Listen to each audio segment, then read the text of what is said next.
할렐루야.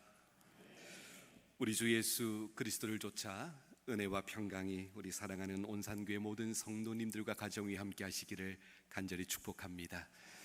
가슴에 손을 한번 얹어 보실까요? 저를 한번 따라 하시면 좋겠습니다. 하나님은 나를 사랑하십니다.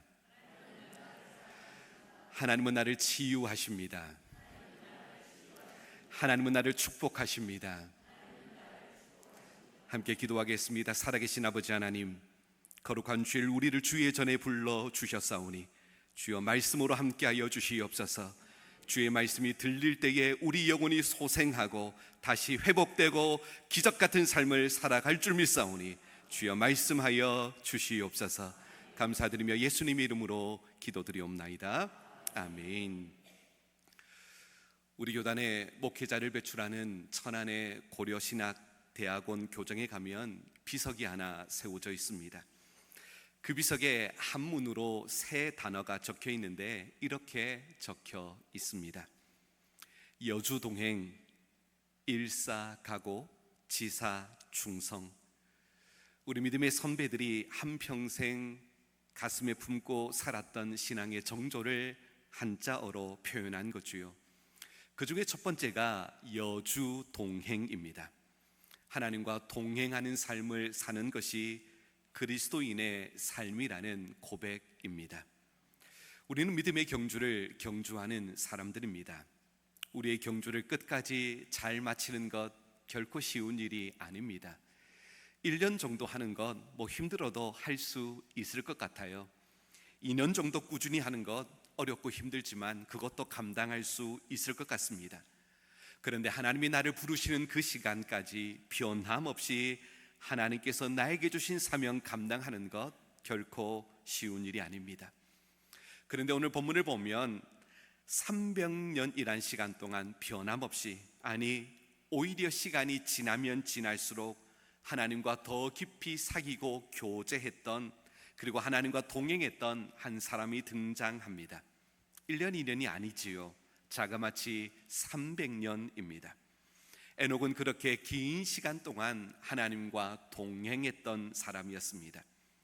우리는 이렇게 생각할 수 있어요. 에녹은 그럴 만한 상황이었겠지. 그 시대가 에녹의 상황이 하나님과 함께 할 만한 상황이었겠지라고 생각할 수 있습니다. 그런데 성경을 보면 유다서에 에녹에 관해 이야기하면서 무려 4번이나 그 시대가 경건하지 않았던 시대였다, 그렇게 기록합니다. 쉽지 않았답니다. 환경이 좋아서 하나님과 동행하며 살았던 것이 아니라는 거죠. 경건하기 살기 너무 어려운 그 시대에 유독 에녹만은 시대를 거슬러 하나님과 동행하며 살았다, 성경은 그렇게 기록하고 있습니다. 그뿐 아니라 에녹이 하나님과 동행하기 위해서 수도원에 올라가거나 기도원에 가지 않았습니다. 가정을 내려놓고 하나님과 동행했던 게 아니에요. 성경에 그가 자녀를 낳으며 하나님과 동행했다, 그렇게 기록하고 있습니다. 지금 말로 하면 회사를 다니고 가정에서 육아를 감당해내면서 하나님과 동행하는 삶을 살았다라는 겁니다. 내게 주어진 상황 가운데, 나의 삶의 현장 가운데, 그리고 가정 안에서 믿음을 지키며 하나님과 동행하며 살았다는 겁니다. 여러분, 어떻게 그럴 수 있었을까요? 어떻게 에녹이 그 300년이란 긴 시간 동안 하나님과 동행하며 살 수 있었던 걸까요? 그 악한 시대에, 하나님을 거부하던 그 완악한 시대에 어떻게 에녹만은 유독 거슬러 하나님과 동행하는 온전한 삶을 살아낼 수가 있었던 것일까요? 어떻게 우리는 에녹처럼 하나님과 동행하는 삶을 시작할 수 있을까요? 먼저 내 인생의 마지막 시간, 곧 결산의 시간이 있다는 것을 의식하며 살아갈 때 우리 안에 하나님과의 동행이 시작됩니다. 오늘 본문을 보면 에녹이 자기 아들 무두셀라를 낳을 때까지 65년간은 하나님과 동행하지 않았어요. 그런데 무두셀라를 낳고 그 다음 300년간 하나님과 동행을 합니다. 에녹이 하나님과 동행했던 계기가 아들 무두셀라 때문이었습니다. 이 무두셀라라는 이름의 어원은 메투셀라허라는 말입니다. 메투라는 것은 죽음이란 뜻이고요, 셀라허란 것은 보내어졌다라는 뜻입니다. 여러분, 아들 이름을 낳았는데, 자녀 이름을 낳았는데 뭐라고 지었냐면 죽음이 보내졌다, 심판이 하나님으로부터 보내졌다, 이름을 그렇게 지었던 겁니다.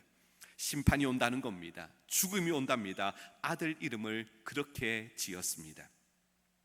옛날 족장시대 때에는 부족 간에 전쟁이 나면 제일 선봉에 서는 사람이 누구냐면 창을 잘 던지는 사람이 가장 앞서 전장에 섰습니다.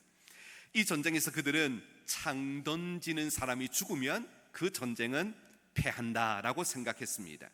창 던지는 자가 죽으면 그 전쟁은 패배로 끝나버립니다. 그 의미가 뭐냐면 무두셀라입니다. 무두셀라의 또 다른 의미가 창 던지는 사람이란 뜻입니다. 무두셀라가 죽으면 죽음이 온답니다. 하나님의 심판이 온답니다. 에녹은 자식 이름을 그렇게 지어놓고 하나님의 심판이 온다는, 하나님께서 나를 세마시는 날이 온다는 그 언약의 말씀을 믿고 아들 이름을 무두셀라라고 지었습니다. 그리고 그 아들을 볼 때마다 뭘 기억합니까? 하나님의 심판이 올 거야, 하나님께서 내 인생을 결산할 그 시간이 올 거야. 매일의 삶 속에서 아들을 보며 그것을 기억했습니다. 언제 하나님과의 동행이 시작되냐면 내 삶에 하나님께서 내 삶을 끝내자 하는 그 시간이 있다는 사실을 아는 사람, 하나님이 내 인생을 결산하고 내 인생을 세마는 시간이 있다는 것을 자각할 때, 그때부터 우리 인생에 하나님과의 동행이 시작되는 겁니다. 여러분, 진짜 그럴까요? 창세기 5장 25절 말씀을 보면 이렇게 기록을 합니다. 창세기 2장 25절 말씀입니다.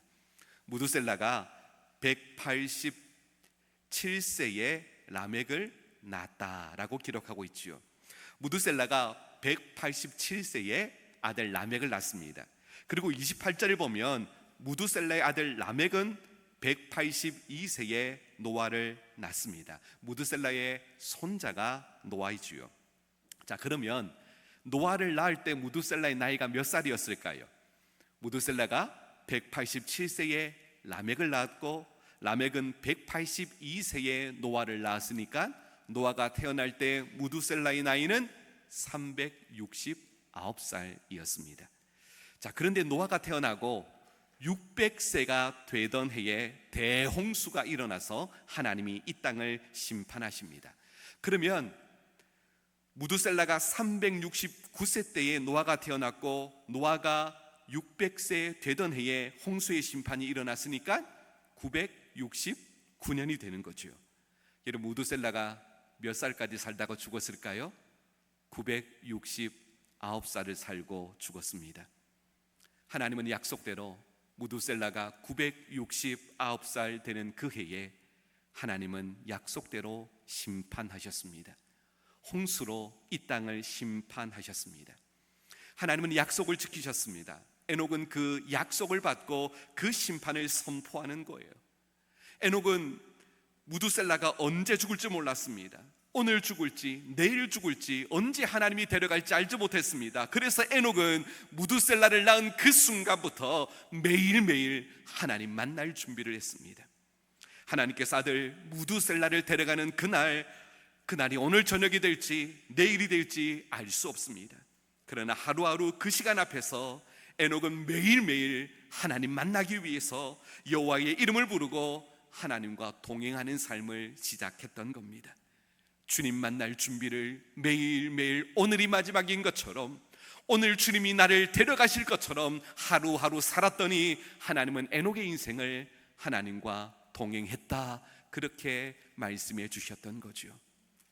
여러분, 신앙생활 20년 했다고, 예수 30년 믿었다고 하나님과 동행한 것 아니랍니다. 모태신앙이라고 하나님과 동행하는 것 아닙니다. 하나님께서 오늘이라도 나의 삶을 샘하러 오실 수 있다고 생각하는 사람, 그래서 매일매일 그분 만날 준비를 하며 살아가는 사람, 오늘 이 예배가 내 인생의 마지막 예배인 것처럼 전심으로 하나님 예배하며 살아가는 그 사람, 오늘 기도가 내 인생의 마지막 기도처럼 간절히 기도하는 사람, 오늘 이 찬양이 내 인생의 마지막 찬양인 것처럼 뜨겁게 주를 향하여 노래 부를 수 있는 그 사람이 하나님과 동행하는 사람인 줄 믿습니다. 우리가 언제 주님과 동행할 수 있습니까? 오늘이 내 인생의 마지막인 것처럼, 오늘이 예배가 내 인생의 마지막 예배인 것처럼, 오늘 만나는 이 만남이 내 인생의 마지막인 것처럼 최선을 다하여 살아가며 예배하는 사람, 그 사람이 하나님과 동행하는 사람이라면 저는 오늘이 바로 하나님과 동행하는 그 시작이 될 수 있기를 간절히 축복합니다. 한 집사님이 병원을 가셨어요. 검사를 받았는데 깜짝 놀랐습니다. 말기 암 선고를 받았습니다. 의사가 짧으면 3개월, 길어야 4개월 살 수 있습니다 라고 선고를 내렸습니다. 받아들일 수 없었어요. 그런데 믿음이 있었으니까 기도하면서 그 사실을 받아들였습니다. 먼저 이 집사님이 삶을 정리하기 시작하는데 그동안 너무 바빠서 만나지 못했던 고마운 분들을 찾아가서 감사의 마음을 전합니다. 제 인생 여기까지 있도록 인도해 주셔서 감사하다고 감사한 분들을 찾아가서 감사의 말을 전했습니다. 그런데 감사한 것만 있는 게 아니잖아요. 돌이켜보니 자기 삶에 아쉬운 게 너무 많은 겁니다. 인생을 살아오면서 자신 때문에 상처받았던 몇 사람이 떠오릅니다. 그래서 그분들을 일일이 찾아가서 손을 잡고 사과하기 시작합니다. 제 마음이 그때 그게 아니었는데 본의 아니게 상처를 주어서 너무 죄송하다고 그분들께 일일이 찾아가 사과하고 집으로 돌아왔습니다. 그리고 가만히 생각해 보니 너무 인생을 분주하게 살아오다 보니 어려운 이웃들을 돌아본 적이 없는 거예요. 그래서 남은 재산들을 다 정리하기 시작합니다. 가까운 이웃들부터 어려운 사람들에게 자신의 재산을 나누어 주었고요, 또 일부는 가까운 학교에 장학금으로 기탁했습니다. 죽음을 기다리면서 마음속에 가장 큰 후회가 되는 한 가지가 생각났습니다. 내가 평생을 그리스도인으로 살아왔는데 하나님이 가장 기뻐하시는 복음 전하는 일을 한 번도 하지 못했던 것이 마음속 깊이 후회가 되었습니다. 그래서 그 즉시로 일어나 거리로 나가 복음을 전하기 시작했습니다. 하루 종일 복음 전하는 일에 온 정성을 쏟았습니다. 그렇게 지난날 하지 못했던 일, 후회됐던 일을 돌아보며 하루하루를 알차게 살았습니다. 그런데 3개월이 지나고 4개월이 지나고 6개월이 지나도 아무런 증상이 없는 거예요. 그래서 병원에 가서 다시 진단을 해보니 오진이었답니다. 그때 그 사람이 자기가 아니었던 거지요. 주위의 사람들이 막 이야기하는 거예요. 아이고, 돈도 다 나눠주고 인심도 다 쓰고 참 억울하겠다, 그렇게 이야기를 했습니다. 그런데 그때 이 집사님이 이렇게 고백을 하는 겁니다. 저는 지난 6개월 동안처럼 인생을 진지하고 아름답게 살아본 적이 없습니다. 그리고 6개월 중 단 하루도 하나님을 떠나본 적이 없습니다. 그분을 만나야 하는 시간이 다가올수록 나의 인생을 돌아보며 나의 잘못했던 과거를 회개하면서 하루하루 그분과 함께 살았습니다. 이제 남은 인생 그렇게 살려 합니다. 여러분, 이것을 동행이라고 합니다. 언제 동행이 시작됩니까? 오늘이 내 인생이 마지막인 것처럼 느낄 때, 하나님이 오늘 밤이라도 나를 데려갈 수 있기에 오늘 이 하루가 내 인생의 마지막인 것처럼 사랑하고, 오늘 이 예배가 내 인생의 마지막인 것처럼 예배하고, 오늘이 마지막인 것처럼 회개하고, 마지막인 것처럼 사랑을 고백하는 그날이 바로 하나님과 동행이 시작했던 에녹의 날이었습니다. 우리 삶이 그럴 수 있기를 소망합니다. 오늘이 내 인생이 마지막 날인 것처럼 진실하고 거룩하게 살아가는, 하나님과 동행하는 온산교회 모든 성도들이 되시기를 주님의 이름으로 간절히 축복합니다. 미가서 6장 8절 말씀을 보니까 하나님께서 이렇게 기록해 두셨습니다. 미가서 6장 8절 말씀입니다. 사람아, 주께서 선한 것이 무엇임을 내게 보이셨나니 여호와께서 내게 구하시는 것은 오직 정의를 행하며 인자를 사랑하며 겸손하게 내 하나님과 함께 행하는 것이 아니냐. 이 말씀을 한 줄로 줄여보겠습니다. 여호와께서 구하시는 것은 내 하나님과 함께 동행하는 것 아니냐. 함께 행한다는 것이 히브리어로 동행입니다. 여러분, 하나님께서 우리에게 뭐 하라고 말씀하지 않으세요. 너 이것 이루어 달라, 우리에게 무언가를 강요하지 않으십니다. 하나님 우리에게 원하는 것 단 하나입니다. 너 나와 동행하자. 나와 함께 걸어가자. 하나님의 소원은 이것밖에 없습니다. 하나님께서 그것을 그렇게 기다리고 계십니다. 그런데 누가 그 하나님과 동행하는 사람일까요? 수십 년 신앙생활하는 사람이 아니라 오늘 바로 주님을 만날 준비를 하고 사는 사람, 언제 하나님이 부를지 모르잖아요. 무두셀라가 언제 죽을지 전혀 알 수 없습니다. 하지만 바로 오늘이 그날이라 생각하며 하나님 앞에 종말론적인 삶을 살아가는 그는 하나님 앞에서 말하고 하나님 앞에서 행동하고 하나님 앞에서 고백하는 성경이 그 에녹의 삶을 동행이라고 이야기합니다. 저는 사랑하는 여러분의 삶 속에 오늘 한날이 매일매일이 하나님 만날 준비를 하는 동행의 삶이 되기를 소망합니다. 그렇게 살아가십시다. 오늘이 내 인생의 마지막 날인 것처럼 뜨겁게 사랑하며 간절히 기도하고 하나님의 가장 기쁜 소원, 복음 전하는 가장 아름다운 동행의 삶이 우리 삶이 될 수 있기를 간절히 소망합니다. 또 한 가지, 동행한다는 것은 뜻을 같이 한다는 말이지요. 아모스 3장 3절 말씀은 이렇게 기록을 하고 있습니다. 아모스 3장 3절 말씀입니다. 두 사람이 뜻이 같지 않은데 어찌 동행하겠으며. 자, 여기서 두 사람, 의인법으로 쓰였지만 하나님과 선지자 아모스, 하나님과 이스라엘 백성들을 의미합니다. 그런데 오늘 우리가 생각하는 주제에서는 그 해석이 중요한 게 아닙니다. 중요한 것은 하나님과 누구와 동행할 때에 전제 조건이 있다는 거예요. 그 조건이 뭐냐면 뜻이 같아야 한다는 겁니다. 한 마음이 되어야만 함께 동행할 수 있다, 그렇게 말씀하세요. 뜻이 다르면 동행할 수가 없습니다. 한 뜻이 되어야만 동행할 수 있다는 거죠. 한 마음이 되어야 하고 뜻이 하나가 되어야만 하나님과 동행할 수 있다면 여러분, 그 뜻을 포기하시기 바랍니다. 우리 하나님이 정하신 뜻은 변하지 않습니다. 하나님의 방향은 분명합니다. 하나님은 인류를 구원하기 위하여, 저와 여러분을 구원하기 위하여 아들을 십자가에 못 박게까지 하시는 분이십니다. 하나님의 뜻은 단호합니다. 여러분, 하나님과 거래하려고 하지 마십시오.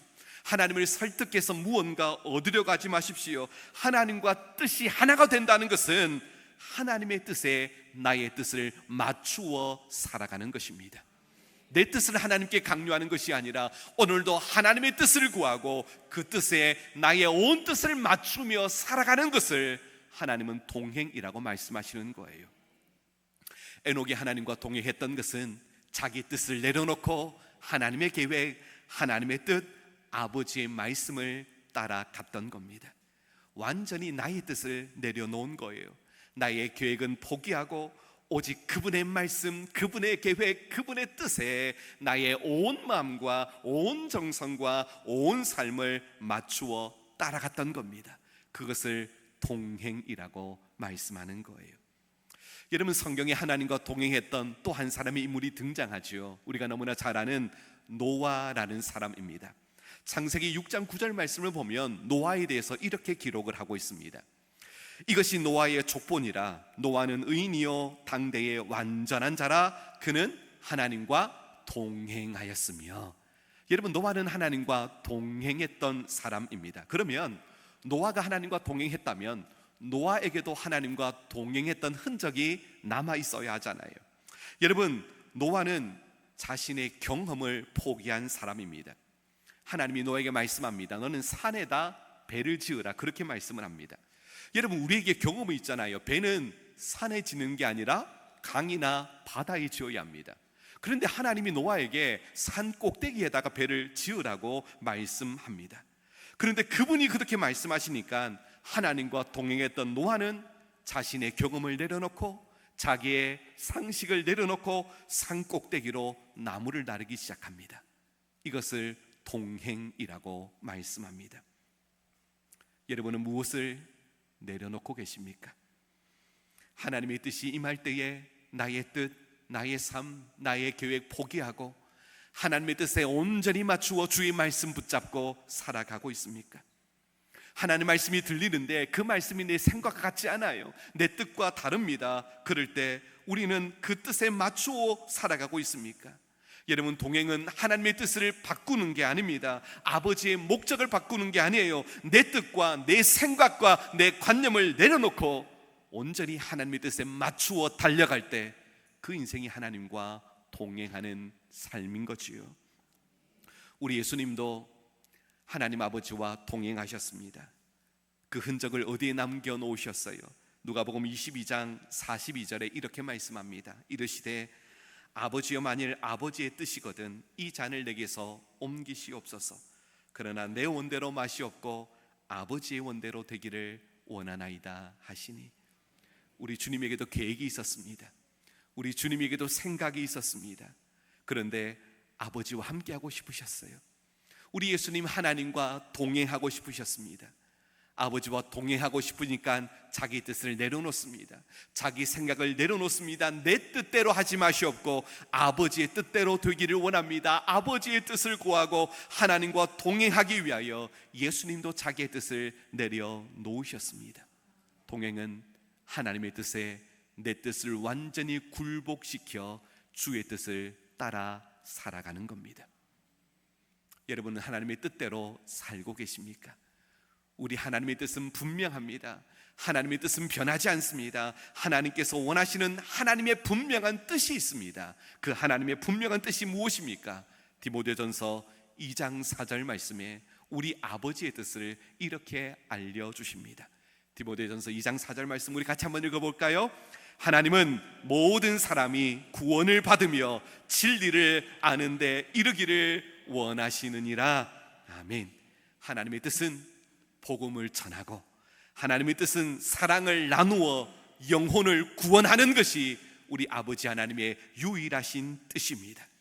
자신의 생각과 뜻을 내려놓고 이 하나님의 뜻에 맞추어 오늘이 마지막인 것처럼 복음을 전하고 오늘 마지막인 것처럼 사랑하여 영혼을 구원하는 그 사람이 진짜 하나님과 동행하는 하나님의 사람입니다. 오늘 그렇게 전도하며 그렇게 사랑하는 온산교회 모든 성도님들이 주님과 동행하는 사람임을 믿으시기 바랍니다. 그러면 어떻게 에녹이 자기 뜻을 내려놓을 수 있었을까요? 우리도 그러고 싶잖아요. 내 뜻 내려놓고 하나님의 뜻, 하나님의 말씀, 하나님의 약속대로 오롯이 살고 싶은데 그게 잘 안 되잖아요. 그런데 에녹은 어떻게 자기 계획, 자기 뜻, 자기 자녀까지 다 내려놓고 하나님의 뜻에 온전히 맞추는 주의 뜻을 따라 살아가는 동행의 삶을 살았던 것일까요? 히브리서 11장 5절 말씀은 여기에 대해서 이렇게 답을 하고 있습니다. 믿음으로 에녹은 죽음을 보지 않고 옮겨졌으니, 여기 믿음이란 것은 시선을 의미합니다. 에녹이 무엇을 바라보고 달려갔다라는 것을 보여주는 거지요. 에녹의 시선이 어디 있었냐면 하나님의 나라, 마지막 거기에 맞춰져 있었습니다. 히브리서 11장 6절 그 다음 절은 이렇게 기록하고 있습니다. 그가 자기를 찾는 자들에게 상 주시는 이심을 믿어야 할지니라. 왜 에녹이 자기의 뜻을 내려놓고 자기의 계획을 내려놓고 하나님의 뜻을 따라가는 동행을 할 수 있었다고 말합니까? 지금 이 땅에 시선을 두지 않았답니다. 그가 자신을 내려놓고 온전히 하나님의 뜻에 계속해서 자기 뜻을 맞추어 하나님과 동행할 수 있었던 것은 이 땅을 바라보지 않았대요. 사람들에게 시선을 주지 않았대요. 하나님의 나라 상 주실 주님만 바라보고 달려갔더니 이 세상을 내려놓고 자기 뜻을 내려놓고 하나님의 뜻에 맞추어 살아갈 수 있었다는 것입니다. 여러분, 하나님과 동행하는 사람은 그 시선이 이 땅에 있는 사람이 아닙니다. 아버지의 나라, 하나님의 칭찬, 하나님의 영광에 시선을 두고 살아가는 사람, 그 사람이 하나님과 동행하는 사람입니다. 오늘 복음을 전하며 사랑을 나누기 위해서 이 세상을 살아갈 때 때로는 손해를 보고 때로는 욕을 먹지만 그 시선을 하늘에 두니 세상 사람들의 비난이 들리지 않습니다. 하늘의 상급이 보이는 겁니다. 그래서 자신을 내려놓고 온전히 하나님의 뜻을, 복음을 전하는 삶을 살아갈 수 있었던 것입니다. 사랑하는 여러분, 하나님과 동행하기 원하십니까? 그렇다면 나의 뜻을 내려놓고 하나님의 말씀, 아버지의 뜻, 아버지의 계획에 나의 삶을 맞추며 살아가셔야 합니다. 그럴 때 동행할 수 있습니다. 그런데 우리는 세상을 살면서 복음 전하고 주의 일을 할 때에 사람들의 비난과 사람들의 시기와 사람들의 이야기를 들을 때가 있습니다. 어떤 집사님이 열심히 주를 섬겼는데, 열심히 교회를 섬겼는데 사람들이 막 비난하는 거예요. 그래서 견딜 수 없어서 목사님을 찾아가서 목사님 더 이상 못하겠습니다, 저는 이제 떠나야겠습니다, 그렇게 말했습니다. 목사님이 그 집사님을 불러놓고 마지막으로 집사님 마지막 부탁 하나만 들어주십시오. 예, 목사님 마지막이니까 제가 어떤 부탁이든 들어드리겠습니다. 간단한 부탁입니다. 집사님 여기 컵이 있는데 물이 담겨 있습니다. 이 물이 든 컵을 가지고 교회 한 바퀴만 돌아오십시오. 그거면 됩니다. 그것 제가 못 들어드리겠습니까? 집사님이 컵에 물을 가득 채워놓고 흘리지 않도록 교회 한 바퀴를 돌아왔습니다. 한 바퀴 돌아왔더니 물이 전혀 흐르지 않은 거예요. 목사님 집사님 보고 아니 어떻게 물 한 방울 흘리지 않고 교회를 한 바퀴나 돌 수 있었습니까? 라고 물었습니다. 그때 집사님이 목사님 당연하지요, 컵만 바라보고 집중해서 물 흘리지 않기 위해서 최선을 다하여 돌았더니 한 방울도 들리지 않을 수 있었습니다.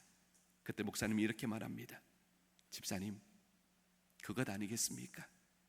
주님만 바라보고 하나님 영광만 바라보면 그것으로 족하지 않겠습니까?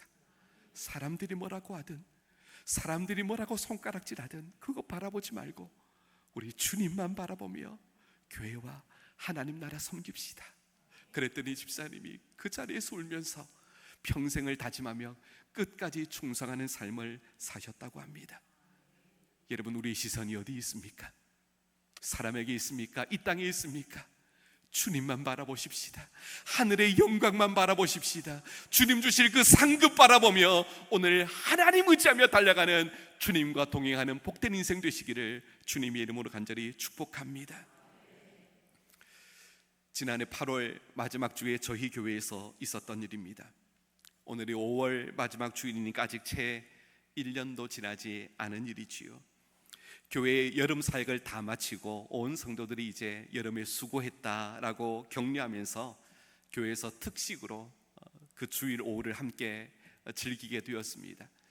저희 교회 특식은 한우 소고기 전골을 먹는데요, 한우 소고기 전골을 먹고 그날 조금 더 축복하고 싶어서 많은 분들이 이제 떡을 해왔습니다. 그날 맛있는 떡을 간식으로 나누어 주었습니다. 정말 축제 같은 주일 점심, 왁작지껄하고 사람들 가운데 교제가 있고 풍요로운 주일 점심을 보내고 있는데 갑자기 식당 한 구석에서 우당탕탕 소리가 나는 거예요.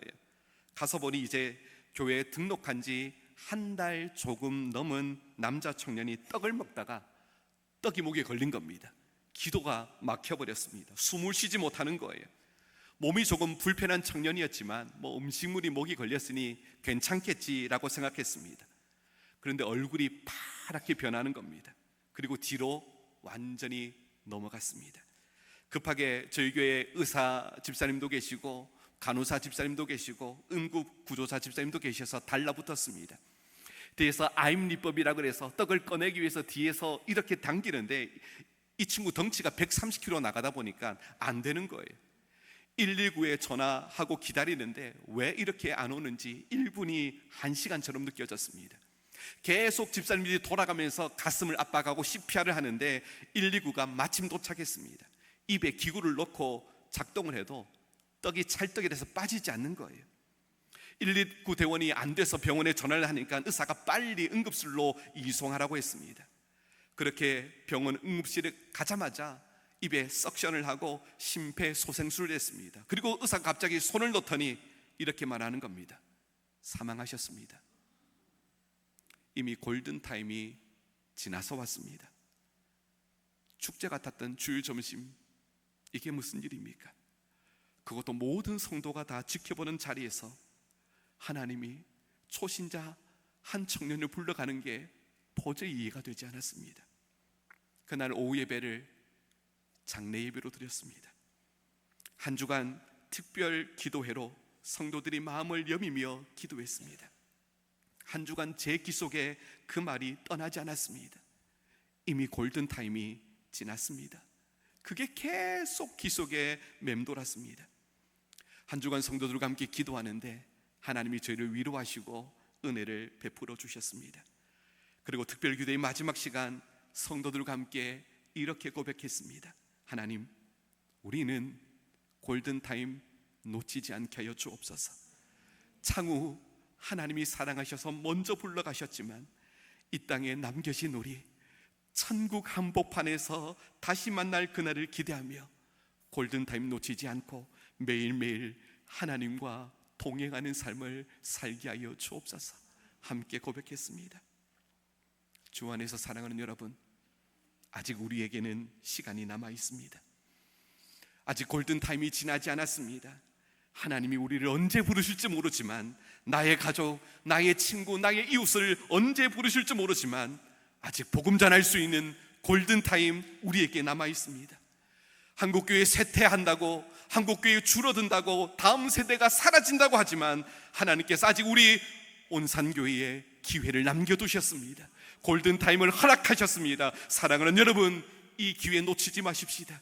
하나님이 기회 주실 때 오늘이 마지막인 것처럼 전도하고, 오늘이 마지막인 것처럼 복음 전하고, 오늘이 마지막인 것처럼 다음 세대에 살려내어 하나님과 동행하는 온산교회 될 수 있기를 주님의 이름으로 간절히 축복합니다.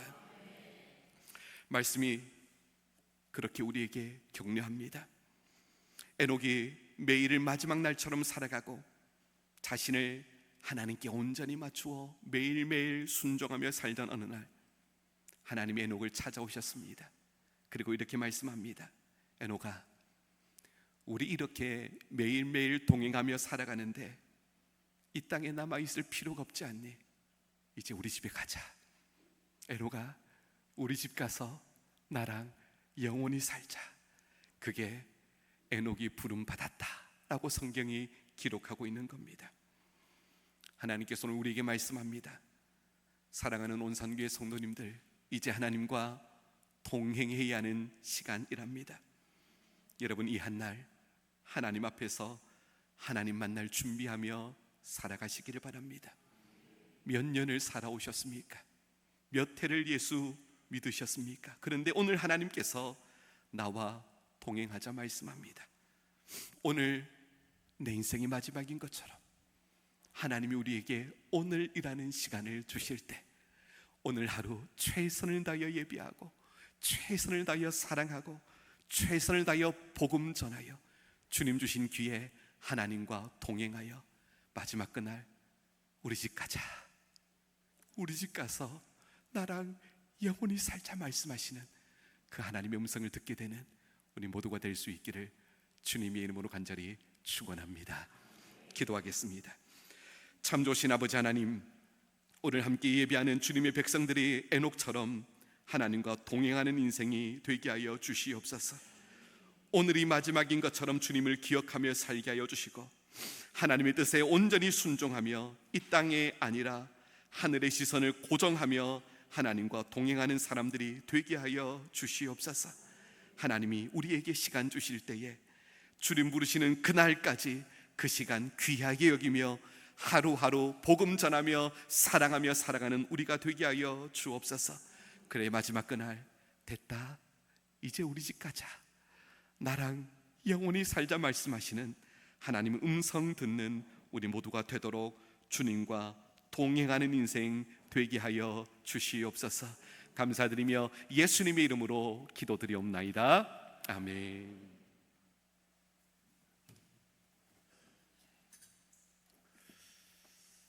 찬송하도록 하겠습니다.